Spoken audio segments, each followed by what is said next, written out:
નમસ્કાર મિત્રો, આ બજારમાં જવાનો રસ્તો છે અને આમ હાજર હનુમાન બાજુથી આવીએ તો વાલ્મીકી સોસાયટી, પછી ત્યાંથી કાનજી પરસોત્તમની જે દુકાન કહેવાય છે, પ્રખ્યાત એડ્રેસ છે.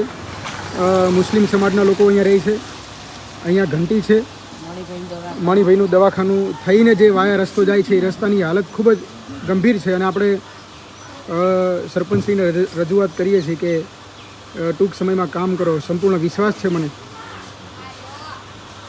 વિશ્વાસ છે માંડલ ગામના હોનહાર નિષ્ઠાવાન સરપંચ પર કે જરૂરથી આ કામ કરાવશે. તમે જુઓ કે અહીંયા કેટલા ખાડા છે. અને આજે મિત્રો તમને એક મહત્ત્વની વાત એ કરું છું કે અહીંથી આજે મોહરમ પર્વના કારણે અહીંયા દર વખતે એનું રોકાણ થાય છે.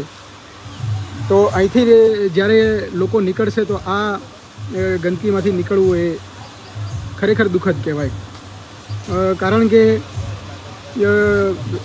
સંખ્યાબંધ લોકો હોય છે, સાથે અનેક પ્રકારના બાળકો અને અનેક પ્રકારના એમના જે બનાવેલા જે જરી હોય છે એને પણ અહીંથી જો અગર નીકાળીએ તો એમાં નુકસાન થઈ શકે છે.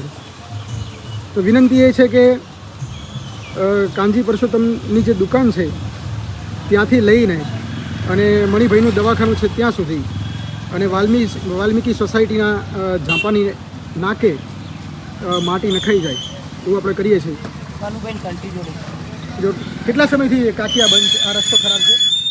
આ તો કાયમ ખરાબ જ હોય, દર ચોમાસે દર મોરમ પણ ખરાબ જ હોય. આપણે રજૂઆત કરી છે સરપંચને અને એવો વિશ્વાસ રાખીએ છીએ કે અહીંયા માટી બને ત્યાં સુધી વહેલા તકે માટી અહીંયા નખાઈ જાય 11 વાગ્યા સુધી. અને આજે તો શક્ય નથી કેમ કે ચોમાસાનો ટાઈમ છે, તો કોઈ પણ જગ્યાએથી માટી લાવી હોય તો ટ્રેક્ટરને જેસીબી ફસાઈ જાય.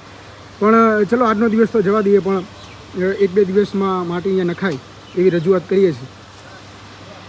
તમે જુઓ અહીંયા વાહન લઈને નીકળવું હોય તો ખૂબ જ ખરાબ રસ્તો છે. આ ગટરના ખુલ્લા ઢાંકડા છે, આ બાજુ જઈએ તો પાણીના ખાડા છે. જોડે બહુ જ ખાડા છે.